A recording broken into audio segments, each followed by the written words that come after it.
Hi everyone, this is Shriram Sharma, your biology teacher. आज हम लोग बच्चों स्टार्ट करने वाले हैं एक न्यू चैप्टर। नाम है रिप्रोडक्शन इन फ्लावरिंग प्लांट्स। ठीक है, फ्लावरिंग प्लांट्स को हम फिनेरोगैम्स कहते हैं। क्या बोलते हैं बच्चों? Phanerogams. Phanerogams means flowering plants.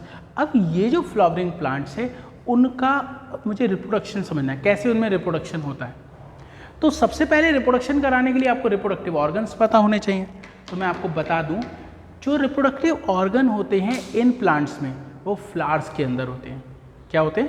Reproductive organs flowers के अंदर होते हैं। मेल रिप्रोडक्टिव ऑर्गन और फीमेल रिप्रोडक्टिव दोनों फ्लावर्स में मिलेंगे। चलिए देखते हैं। तो यहाँ पर देखिए, सबसे पहले आप फ्लावर का स्ट्रक्चर देखें।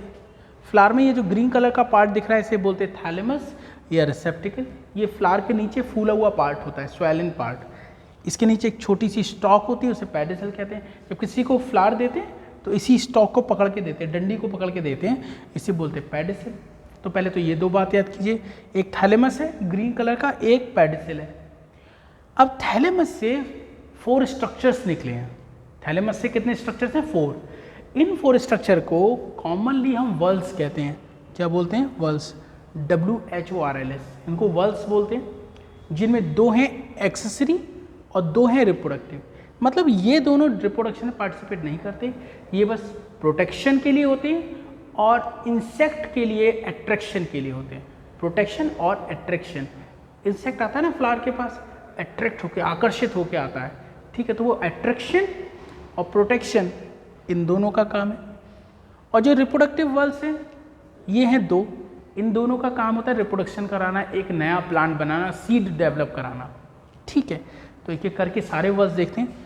पहले वल का नाम है कैलिक्स, ये ग्रीन कलर का है।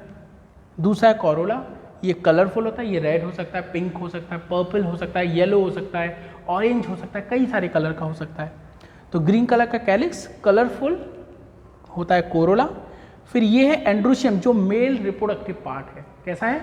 मेल रिप्रोडक्टिव पार्ट कौन है? एंड्रोशियम। फिर आता है female reproductive part gynoecium. Gynoecium को पिस्टिल भी कहते हैं।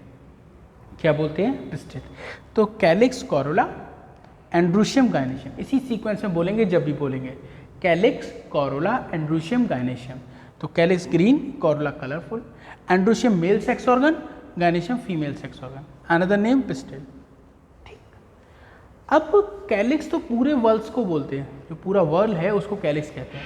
और ये वर्ल छोटे छोटे स्ट्रक्चर से बना है। ठीक है, जैसे हम एक रोज़ फ्लावर ले लें, रोज़ मतलब गुलाब। तो गुलाब का अगर आप फूल ले लोगे तो उसमें खूब सारी पंखुड़ियाँ हैं, उन पंखुड़ियों को बोलते हैं कोरोला। क्या बोलते हैं? कोरोला। जितनी भी पंखुड़ियाँ हैं उन सब से मिलकर एक चक्र बना हुआ है, एक वर्ल बना हुआ है। जितनी भी उसमें पेटल्स हैं, मतलब कोरोला की बात कर रहा हूँ, तो पहले सामान्य भाषा में बात करेंगे, बाद में टेक्निकल वर्ड इस्तेमाल करेंगे। जो गुलाब का फूल है उसमें जितनी पंखुड़ियाँ हैं वो सब एक रिंग में अरेंज हैं, एक चक्र में अरेंज हैं, या वर्ल कहते हैं उसे। क्या बोलते हैं? वर्ल। ठीक है, तो सारी की सारी पंखुड़ियाँ एक रिंग में अरेंज हैं। उस पूरी रिंग को हम बोलते हैं कोरोला, और उस एक पंखुड़ी को क्या बोलेंगे? पेटल। जैसे ये मेरा पंच है, क्या है ये? पंच है। अब ये पंच किससे बना है? फिंगर से। तो फिंगर्स क्या हो गई? इसकी यूनिट हो गई। ठीक है, फिंगर्स क्या हो गई? यूनिट। और सारी फिंगर मिलके क्या बना रही? पंच। ठीक, ऐसे ही जितनी भी ग्रीन कलर की पत्तियाँ होती हैं नीचे नीचे, उन सबको मिला के बोलते हैं कैलिक्स। और किसी एक की बात करें तो उसे हम सेपल कहते हैं।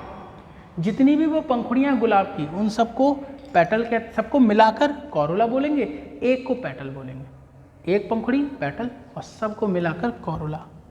ठीक है, ऐसे ही कैलिक्स की यूनिट हो गई सेपल, कोरोला की कोई पेटल। तो एंड्रोशियम की यूनिट कौन होगी? स्टेमन। और गायनेशियम की यूनिट कौन होगी? कार्पल। तो मैंने ये बना के दिखाई, स्टेमन कैसा है, कार्पल कैसा है। तो यहाँ पर क्या क्या याद रखना है? पहले थैलेमस और रिसेप्टिकल ग्रीन कलर का, उसके नीचे स्टॉक है, उसको बोलते हैं पेडिसल। यहाँ से 4 वल्स निकले, कैलिक्स, कोरोला, एंड्रोशियम, गायनेशियम। ये दोनों एक्सेसरी हैं, ये प्रोटेक्शन और अट्रैक्शन के लिए हैं, ये दोनों रिप्रोडक्शन के लिए, इसलिए रिप्रोडक्टिव वल्स कहते हैं।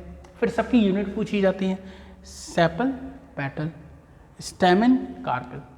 अब स्ट्रक्चर देखिए, अगर आप एक स्टेमन का स्ट्रक्चर देखोगे तो वो कैसे दिखेगा? स्टेमन में 2 पार्ट्स होते हैं, ऊपर वाला एंथर, नीचे वाला फिलामेंट। कितने पार्ट्स हो गए? 2, एंथर एंड फिलामेंट। फिर आया कार्पल। कार्पल के कितने पॉइंट है? 3। स्टिग्मा ऊपर वाला लंबी सी स्टॉक है, इसे बोलते हैं स्टाइल, और नीचे का जो स्वेलन पार्ट है उसे बोलते हैं ओवरी। और ओवरी के अंदर बहुत सारे ओव्यूल्स होते हैं। ओवरी के अंदर क्या होते हैं? बहुत सारे ओव्यूल्स होते हैं। तो देखो स्टिग्मा, स्टाइल, ओवरी, ये 3 पार्ट्स हैं। एंथर एंड फिलामेंट इसके 2 पार्ट्स हैं। ओवरी के अंदर क्या है? ओव्यूल है। ओवरी होता क्या है? इसका नीचे का फूला हुआ मतलब स्वेलन पार्ट, उसको क्या बोलते हैं? ओवरी। और इसके अंदर छोटे छोटे क्या होते हैं? ओव्यूल्स होते हैं। यहाँ तक समझ में आ गया?